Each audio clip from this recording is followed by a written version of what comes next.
Warm welcome to all OCs to this Cholmeleian online event this evening.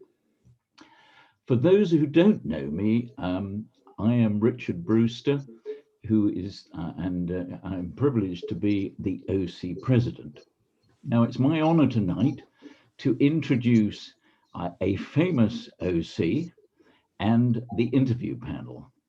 I don't think I need to list all David Buchler's long list of achievements, because I can see from the list of attendees, and we've got a lot of attendees here, David, that they know your achievements.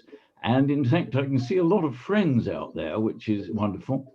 And they are aware of what a good, accomplished and engaging speaker you are. All I can declare, though, is David is an old friend of the Society and an old friend of mine, and his interests in sport, culture, and business virtually mirror those activities that the OC Society tries to offer its members. So thank you enormously, David, for agreeing to join us this evening. We are most grateful. Now, may I turn to an OC colleague of mine, Greg Tuffnell, who will lead the interviews tonight. Greg has served the OC Society for many years, first of all, the sports club, and in more recent times as a notable businessman. Greg is ably supported by Tabby and Louis. Welcome, two recent OCs, and we're delighted you've chosen to join us, having so recently left school. I think that's enough from me. I look forward to a splendid evening. Over to you, Greg. Thank you, Richard, and good evening, everyone. Greg Tuffnell here, Northgate, 1975, and often referred to in the press by my longer full name, Greg Tuffnell, the brother of England cricketer Phil Tuffnell.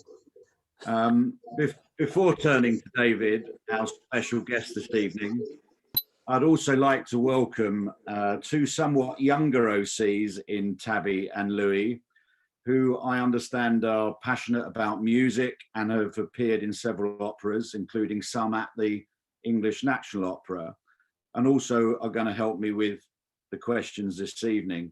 Tabby, Louis, can I perhaps ask you just to say a few words to introduce yourself, but not too long, because it's my gig, all right? Hi, I'm Tabitha. I recently graduated from Highgate last summer. I was in Westgate and I'm currently working with the music department whilst I'm on a gap year, and I'm hoping to study history of art next year at university. Singing is a massive passion of mine, and I've been lucky to perform in operas from a young age, and I'm really excited to be here as a young OC. Great. And Louis, would you like to say hello? Hi, very much along the same lines as Tab. I also graduated last year, also from Westgate, and I too have been singing from a very young age in choirs and in some operas at the ENO. This year I'm also working as a graduate music assistant and also as an alto choral scholar at Chelmsford Cathedral. Thank you, both of you. And just a quick message to our audience and a reminder that the chat button is at the bottom of your screens there, the Q&A button. And if you'd like to pass forward any of your personal questions for David, he's very kindly agreed to take those at the end of the session as well. And I'll be looking out for those as the evening progresses. Well, David, a very warm welcome. And I have to say, when I first read the headlines for this evening's event, I was more than a little worried that we'd have so little in common to discuss. I say that because you at Grindle and me at Northgate, a boarder and a day boy, a passion for multi-million-pound business recovery, and me, a humble shopkeeper at best, chair of the English National Opera, and me hoping we might sign Puccini and Verdi in the January transfer window, and a former vice chairman of Spurs, and as we've discussed, me a third generation North Bank Gooner. But then I was relieved, David, to find this definition of opera: a dramatic work in one or more acts set to music for singers and instrumentalists involving elaborate chorus singing, which I suppose might be compared to the frontline team in a business or the unsung engine rooms in a first 11. It then went on to say, along with duets and arias, which are the parts we most remember, which might be the front page business CEOs and founders such as Steve Jobs or Jeff Bezos, or the back page heroes and legends such as Harry Kane or Ben Stokes. So much more simple for me as a result, and I was able to connect the dots and understand why, of course, Stuart had asked me to compare this evening Q&A with you, David. So very much a welcome from me, and I'm sure the audience as well. I guess we perhaps should start with school, and I suspect it had not just been named the Sunday Times London Independent School of the Decade when you joined. Favourite memories for me were friendships and sport, and as mentioned, singing was primarily done at Highbury. How did your experiences at school shape your life moving forward? Highgate's a huge part of my family because my ex-father-in-law, who's no longer with us, but my ex-father-in-law went to Highgate in the 1930s, I think it was, that sort of time. My former wife's cousin also went to Highgate. I went to Highgate, and my grandchildren are still at Highgate. Jessica's in year 7 senior school, and Dylan is year 5 of the junior school. Hi, Jessica and Dylan, if you're watching. You know, I wasn't a great pupil. I do remember getting a lecture from one Theodore Mallinson. I think you will remember. Yeah, most definitely. Theodore Mallinson. I'm sure a lot of people on the call will remember Theodore Mallinson. He said to me after one of my terrible sort of French essay type things, he said, a pheasant was standing in the field chatting to a bull.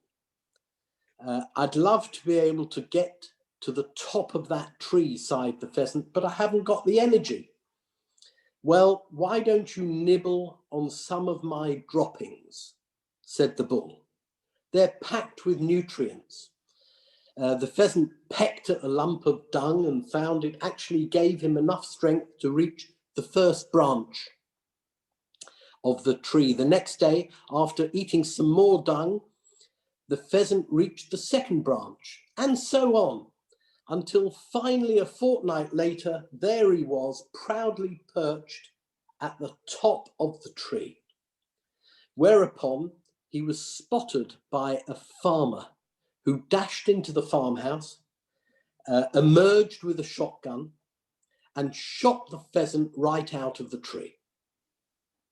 Now, the moral of the story that Theodore Mallinson told me, he said to me, he said, bullshit might get you to the top, but it won't keep you there. And it is a moral that I have remembered, as you can see, for many years. And that was probably sums up my time at Highgate. Well, it's a lovely story, and I've just noticed we've got 82 people on this Zoom call this evening. Actually, it's just gone to 83, as I've said that. But I'm sure many of them would have got a story to tell about Theodore. For yeah. sure. I actually I owe him for my very lowly grade achieved eventually in Latin, actually, and his help in the library getting me through that. But no, it's a wonderful story there, and that history of yours goes back. It's going to go back to about 70, 80 years. Fabulous.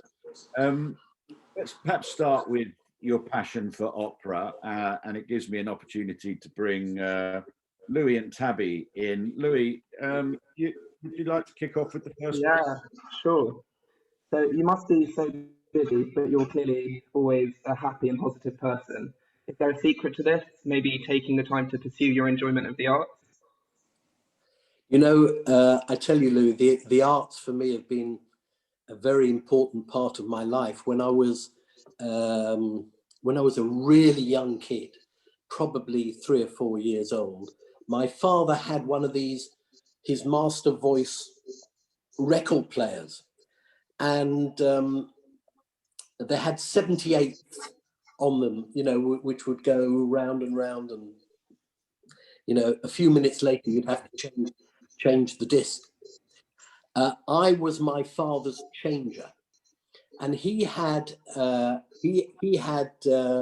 as I sort of sat next to him or sat in his lap, he had 2 operas. He had Cavaliere Rusticana. He had 3 operas: Cavaliere Rusticana, Pagliacci, and Tosca. And those were the operas that I listened to at a sort of fairly early age. My first opera that I actually went to see was when one of my colleagues at the school, Jan Latham Koenig, who's currently a conductor somewhere, he was studying music, and I had been a wonderful pupil that failed to get to maths A level. I did my first year, and they never thought I was good enough to do a second year. And so I had lots of spare time. I used to go to the music room, listen to some of the stuff that Jan was playing and listening to. Always the top C's somewhere. It probably was Verdi's Requiem or something like that. And he offered me 2 tickets at the Royal Opera House. He couldn't go, and it was Tosca. And so I took my father. My father hadn't been to see this opera, even though it's one of his favourites.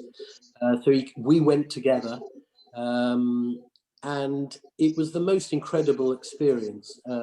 My father passed away 2 or 3 years later, but you know, one of those experiences you will never forget. And so I was brought in. Music and the arts and everything else was a huge part of my life. And at the moment, of course, there's no arts, there's no real music, not live anyway, not that you can really envisage either in the UK or Europe. So it's I'm missing it a lot. There's really nothing like a live opera, is there? Nothing like it. No, superb. Thank you, Louis. Tabby, I think you've got a question. Again, linking the opera with business, perhaps. So, as we know, you're an expert in financial restructuring and corporate recovery. And as the chair of the ENO, you've overseen what was until now quite a troubled organisation. Did you approach your task as another business rescue? And did this work ever taint your love of opera? Or did it make you more passionate about supporting it? Wow. Well, how did I get into the ENO? Let me start there just for a moment, because I had over the years, I had taken over from Lord Harwood as chairman of Opera Factory, which was the vehicle that David Freeman used for a lot of his productions in the UK. I had been the producer of the London International opera festival for 8-9 years. So I'd had a lot of involvement in opera, apart from loving it and seeing it and whatever. And I remember I was vice chairman at Tottenham in the early 2000s. And the MP for Tottenham was David Lammy, still a very good friend of mine. And David at that time was Minister for Arts in the Labour government. And he just collared me one day and said, you know, the E&O needs you. They need another non-executive director. Would you go and see the chairman and see whether or not you're good enough to get on the board, which somehow I was. Surprises me to this day. And I went on the board. My very first meeting was all about insolvency and, you know, can the E&O survive, as you said, the very difficult times. But the place has moved on. It is now, and has been for a few years, one of the great successes, actually, financial successes as well. Perhaps the PR hasn't quite caught up with it, but it is successful. It has managed to keep that success even during this terrible pandemic period. And I think it will come out of the pandemic and go from strength to strength. So is part of that to do with me? Not a thing.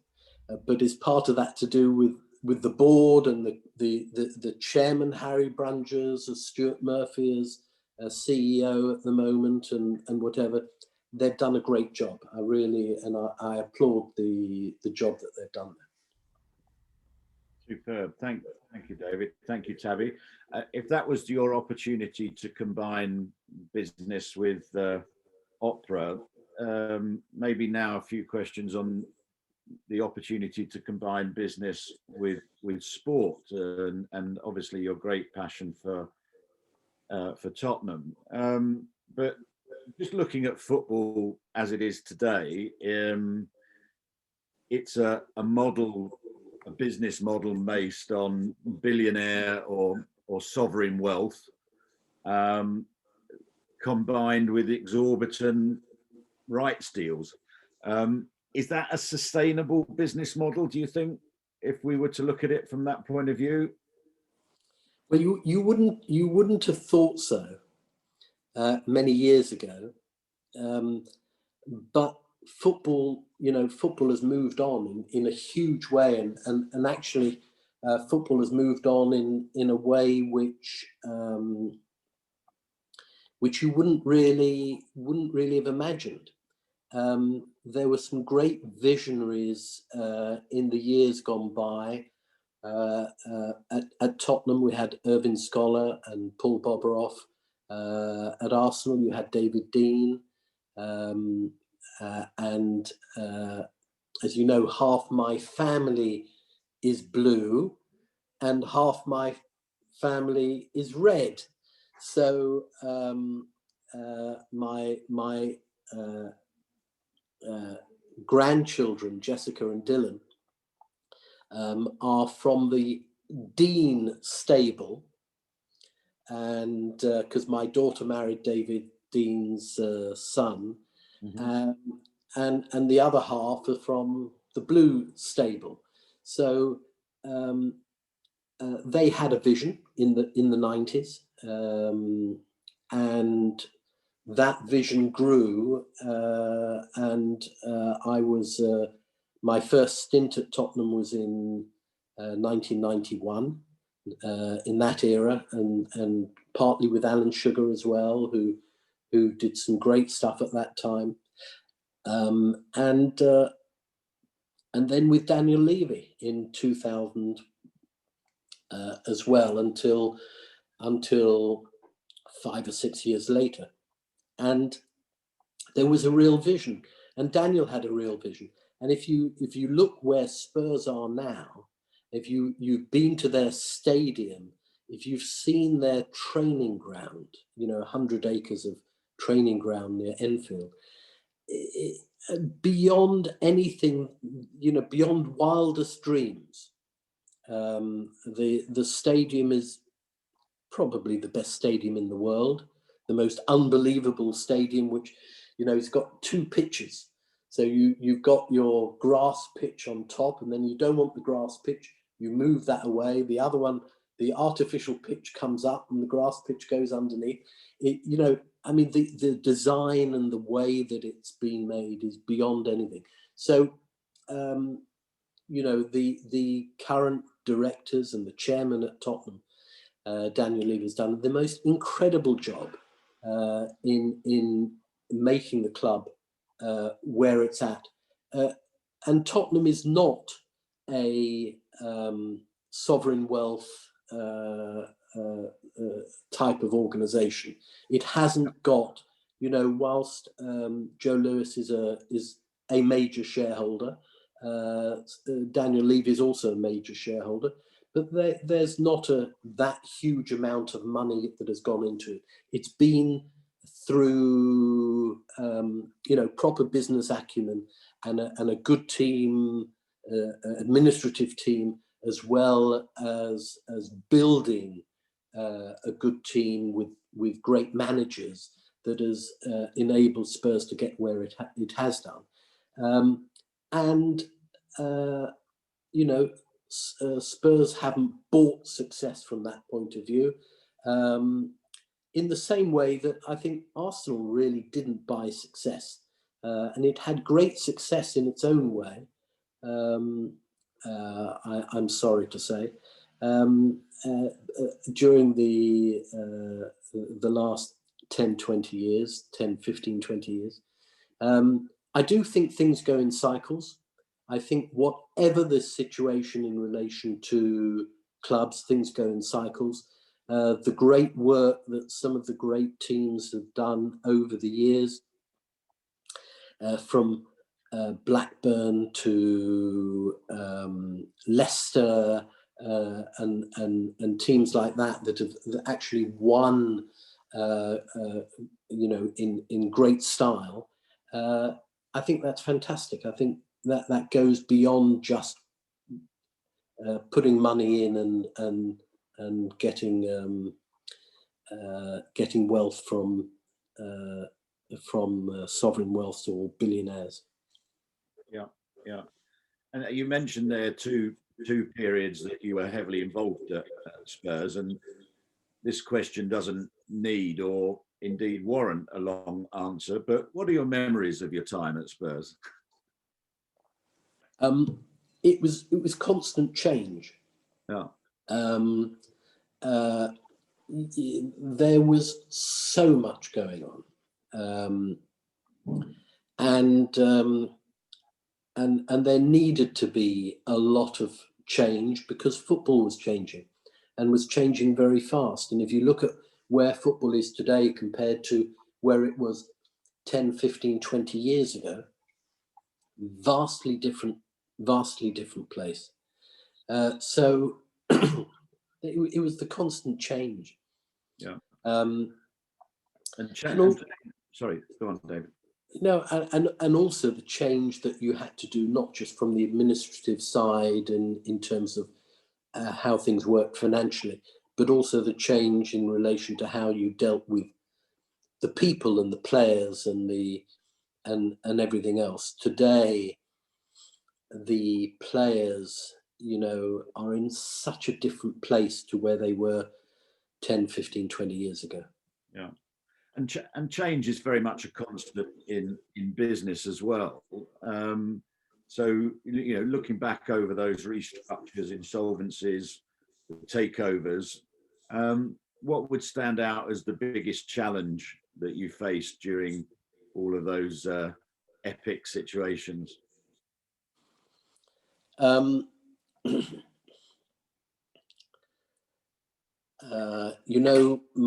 My practice of Buchler Phillips has has got a pedigree going back to the 1930s. And the practice is all about trying to help people keep their businesses alive, trying to help them survive, particularly through this terrible time now, trying to make them get to a better place tomorrow than where they are today. And a lot of it is people driven. So, you know, if you are part of a business and you're operating, you've been involved for many years, you can get tired. You can get to a place where you might not want to continue. It might have just got too much for you, or whatever it is, or you might have the energy of an ox, and you really want to fight it through and get to a better place. But it does need the people. It needs the people to enable you to work and go beyond the journey of finding difficult things and trying to find things a little bit easier. So people, I know we're in a technology time at the moment, and you know, it's great to embrace the technology, and you know, we're all doing Zoom calls, and we're all doing you know, meetings, virtual meetings, virtual drinks I go to, and stuff like that. But at the end of the day, I want to get back to meeting people and shaking people's hands, giving them a hug occasionally, you know, that sort of stuff. There's nothing to replace that. Well, that I know, Louis, you've got a question of about how David manages to keep balance between the tough decisions and some escape as well. Yeah. So obviously you must have made some really tough decisions along the way. How do you handle adversity or doubt, and does kind of opera and the arts come into that as an emotional escape? So we all have escapes. And I think being able to turn off at the end of the day and escape, whether it's into family, whether it's into going for a meal, whether it's into going to see some music and an opera. I know both you, Louis, and Tabby have performed at the English National Opera in the chorus of Carmen, which my stepdaughter Gabby, also my stepdaughter Alina also did as well. And it's a great thing. It's an amazing thing to be able to be involved in the arts in some way that takes you away from what can be incredibly tiring and difficult days. You know, I've got another Mallinson story for you. Greg, I don't know whether I can take it. I can take it, but I remember at school, Mallinson teaching me French, and he divided the class in two, and you know, there were two schedules. There was a male schedule and there was a female schedule. Today, Tabby, thank God, Highgate has got a real female input, which it didn't do in my day. But there were these two groups, and and he asked the question whether a computer should be masculine or feminine. And each group was asked to give 4 reasons whether a computer was masculine or feminine. So the male group got together and decided that the computer should definitely be the feminine gender, la computer. And there were 4 reasons. Firstly, no one but their creator understands their internal logic. Secondly, the native language that a computer uses, as a feminine computer, to communicate with other computers is incomprehensible to everybody else. Thirdly, even the smallest mistakes are stored in the long-term memory for possible review later on. And fourthly, as soon as you make a commitment to one, you find yourself spending half of your paycheck on accessories for it. So that's why the male side thought the computer should be female.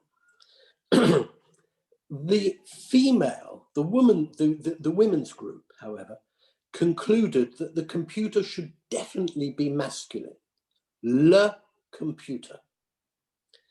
Because firstly, in order to do anything with them, you have to turn them on. Secondly, they have a lot of data, but still can't think for themselves. Thirdly, they are supposed to help you solve problems, but half the time they are the problem. And lastly, as soon as you commit to one, you realize that if you'd waited a little longer, you could have gotten a better model. So at the end of the day, the female side, the women's side, won the, it should be la computer. So I give that to you as another one of Mallinson's stories. Tabby, bring you in at that point. You've got a question for David. So this is about bringing in young people into opera. So Louis and I have both really enjoyed using the E&O's under 18s come free scheme, which is so innovative and a really admirable way of encouraging the younger generation to engage with opera. Yeah. What 3 words would you use to describe opera when appealing to a younger audience? 3 words? It's like asking me, which are your 3 favorite operas? And I would have to say to you, they're going to be 10 at least.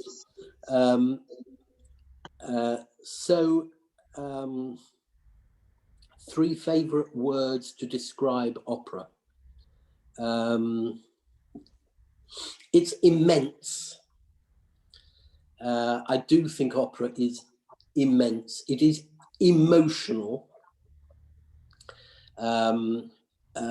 You will see me sitting in my seat at any of the houses, and there will be tears flowing down my face at certain points, especially if the heroine dies, or the love match hasn't been made, or something happens, or whatever it is. So immense, emotional, and enthralling. Those would probably be my 3 words. Yeah, I think that. Opera is 3-dimensional. It's music, it's singing, and it's theatre. And it's the only art form that has all 3 in one go. Yeah, and we don't Tabby. need microphones, so that's Yes. another thing. Yes. This is a slightly different question, but moving on to another project or potential project. You were interested in taking over Woolworths at one point. Did you think it could have survived, especially with our ever-increasing tendency to shop online? Yeah, I would have. I was interested in taking over Woolworths, but I would have taken it online. That's what I would have wanted to have done at that stage. I know that was many years ago, but I did think that online bit, which Woolworths didn't have at all, was something that was seriously missing and could have made a big difference. It was a great brand. I mean, Woolworths was, it was almost there since Henry VIII was king. Not quite, but it was a great brand. I'm just going to pick up and blend some questions in from the audience now, David. Looking ahead to 2021 and outlooks with regards to when we might see an upturn. Somebody's asked from the audience, for example, and what that outlook might look like. What are your thoughts and perhaps tips, if that's quite the right word, for the period ahead, and when that economy might start to see some upturn? I'm still optimistic about the future. So I've always been an optimistic person. I think we're still in for, I think it'll be end of March, Easter, before we can begin to get some clarity on how we're looking. I think this lockdown will certainly stay until well into March. Terribly difficult. We're in a great change. Make no mistake about the change.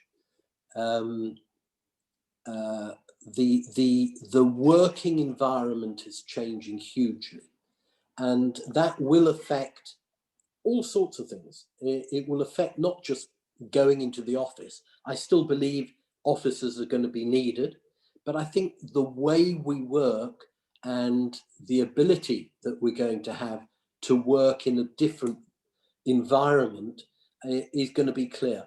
We will do more working at home. We will still need interaction between people. I think that's very important. I don't think we want to lose that interaction between people. And I do think that as a result of that, the technology age is going to become even more relevant for all of us. So, we will still want to go out. We will still want to get out of the house and find a way of having a good meal somewhere, or go on holiday, or whatever it is. Those sorts of things we're still going to want to do, but it'll be different. There won't be as many cafes needed. They're not going to all be able to make money. There are going to be different thoughts going into how cities are going to operate, how shops are going to operate. Yeah. There's going to be different property requirements. Rents are not going to be cannot remain as high. Landlords are going to have to work with their tenants more, and it's some of the work I'm already doing, trying to help tenants and landlords come together to find the right place where they both can win for the future. It'll be different to where it is today, but where it will be possible for both of them to win for the future. It's a difficult journey for a lot of people. And with that in mind, we've had a question from the audience about, obviously you've got a generation at school. We might have some of that generation on the call this evening, where, as they're progressing into exam years and things like that, university choices, what do you think the sectors might be that they should be looking at, is one of the questions we've had in. What are the categories that are going to thrive, do you feel? I think the environmental side is going to be particularly important and strong over the next 5, 10, 15, 20 years. I don't think that's going to change. I think transport, particularly clean transport, will be a major factor over the next 10, 15 years. Huge changes going on there at the moment. If you're lucky enough, I was lucky enough to be a shareholder in Tesla for a while, and still am. And the value of Tesla has doubled, trebled, quadrupled, whatever it is. People that have had downers on Tesla and have, you know, betted against them, you know, that they would fail, have not made any money. And Tesla goes from strength to strength. That sort of thing, I think, is going to be important. That sort of area is going to be important moving forward. Did I say energy? Well, I think coming from that clean perspective, from the clean, I did say clean energy. Yeah. And I think energies and obviously, and then technology. Technology is just going to keep going and going. Everything is changing. We are changing so quickly, and I think technology is going to be a really interesting area. Yeah. And another question's come in about with the theme of the future, but the future of music venues. You've touched on that specifically as well as indirectly during the course of the evening. Yeah. Is there going to be a future for a live music venue that will bring tears to your eyes again? So the answer is definitely yes. I have no doubt about it at all. I do think that that we want and we need live venues. From all of my kids and all of my grandchildren that want to go to see concerts and experience the fun of being with 10,000 other people, jumping up and down and singing the songs and every word that you know and all that sort of stuff, to me doing the same, but perhaps with slightly smaller audiences in operatic venues around the world. So I think that will still continue. I think there's going to be a great need for venues. I think it's a tough time. I wish I was, immensely wealthy and I could just hand out some goodies to some of these venues just to keep the wolf from the door. But I think they will continue in one form or another, yeah. I'm delighted with the optimistic and positive outlook. I think that's been the characteristic of all the successful businesses that we're working with at the moment, certainly in the way that they've treated the circumstances of the last 10 or 12 months. Yeah. Just coming back to football quickly, with a bit of business mixed in. Interesting question here. Why do football clubs pay transfer fees and when no other industry pays transfer fees? From personal experience, I'm not entirely sure that's true, but I understand the question nevertheless. How is it that it's come about, do you think? Well, it's historical.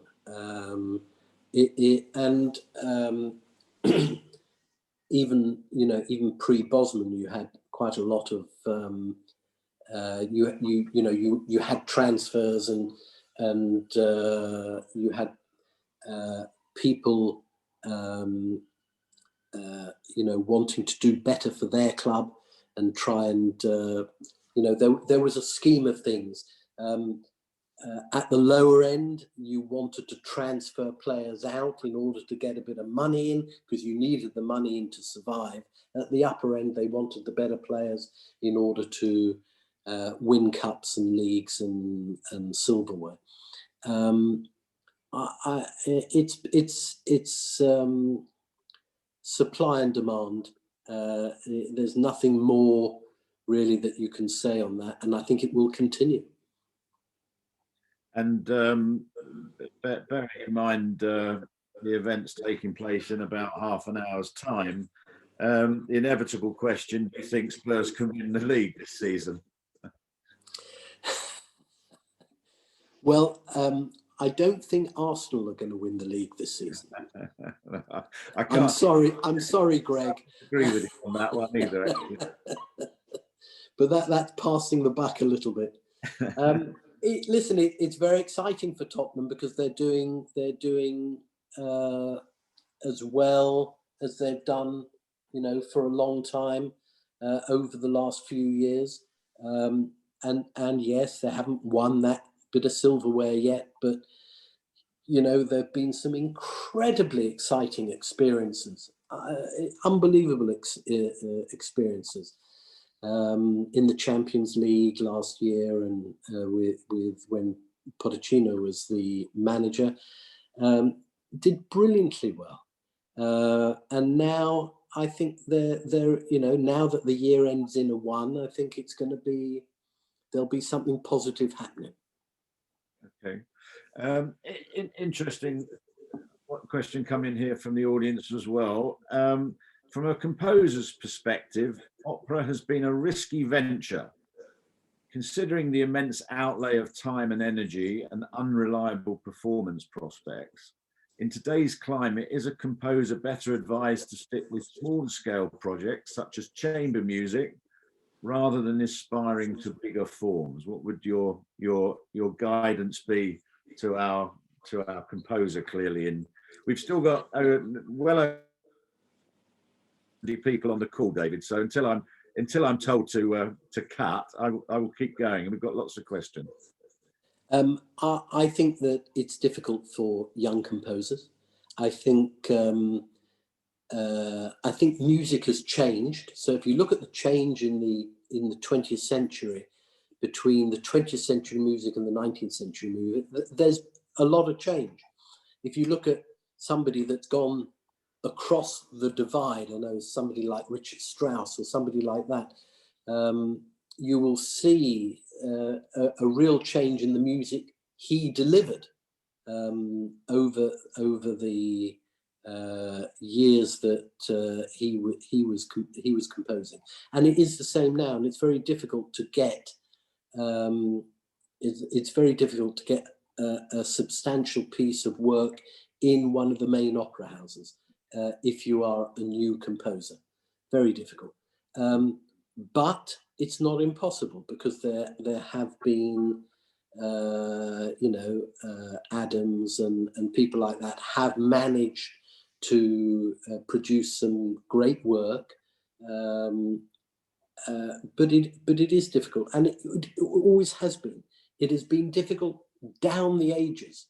If you think of the tens of thousands of composers that there have been over the last 100 years, and then look at how many of those have actually made a name.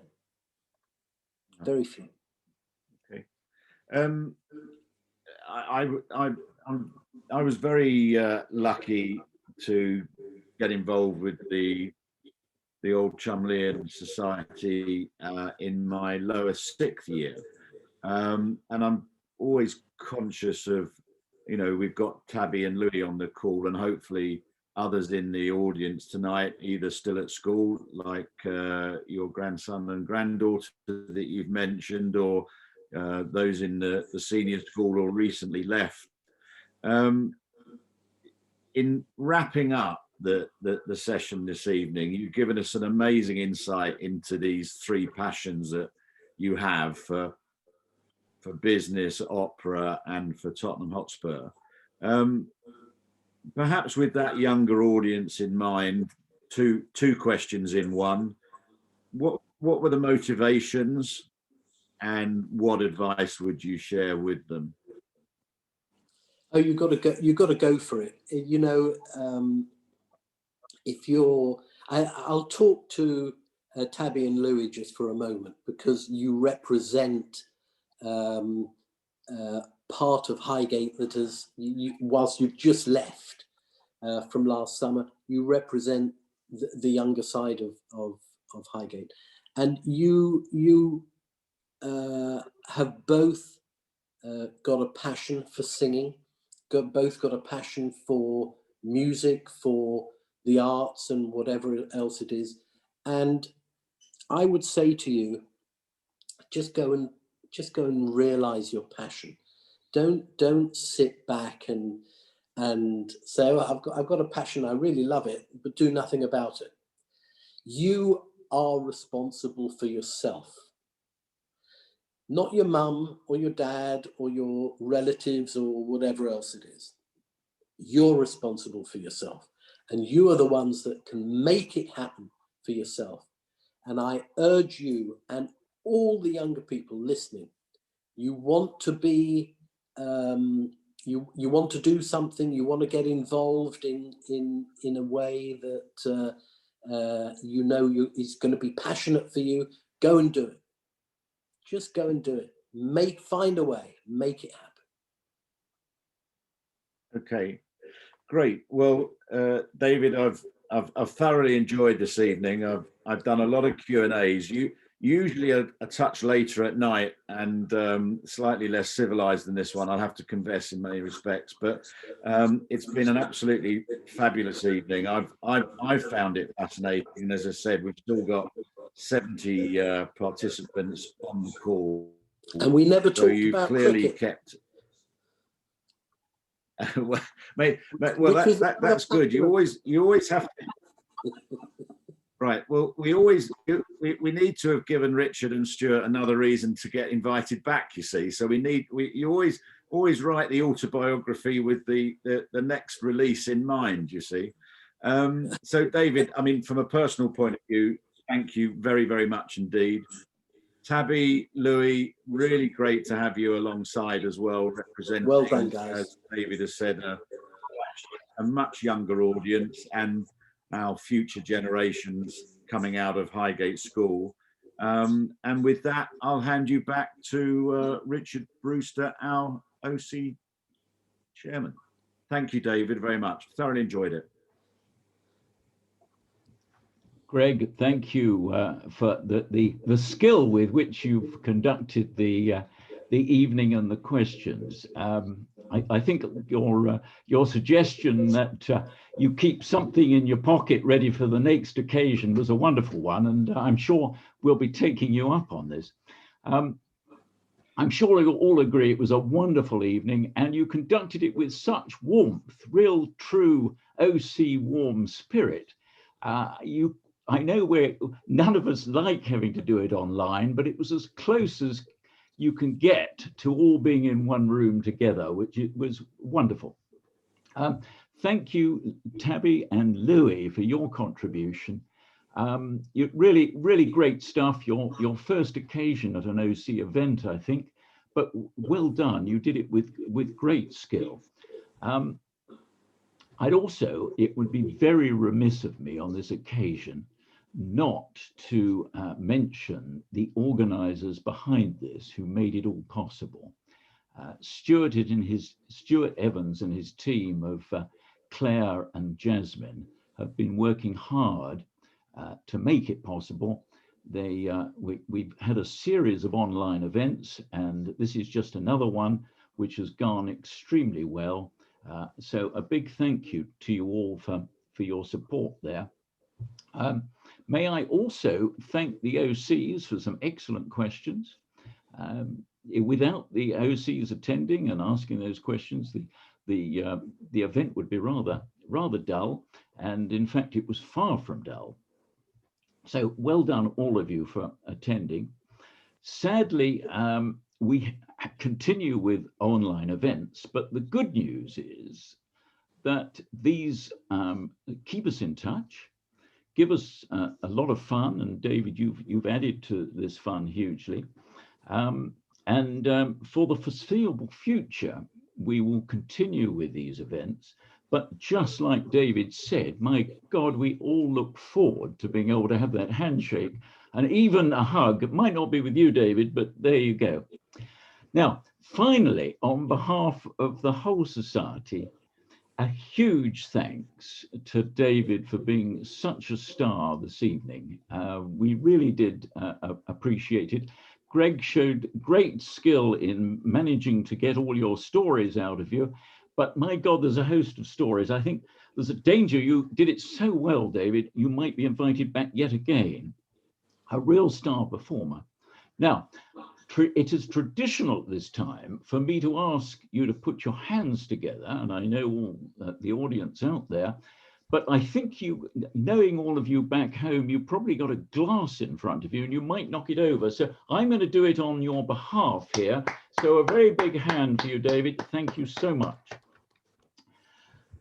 Before I go, I've got one last plug, and that is another OC Cholmelian event on the 29th of January this month. Now, this is a Friday evening, and we're very pleased to have secured OC Michael Mansfield, QC, who will be speaking on his experiences from many high-profile court cases. And those of you who know Michael will know that he's never afraid to be controversial. So I think we're in for another very good evening. So please do, if you haven't already booked up, do that. Anyway, I think you've heard enough from me. Wonderful evening. Thanks again, David. And for the rest of you, please have a very good evening and look forward to seeing you again in due course. Bye-bye.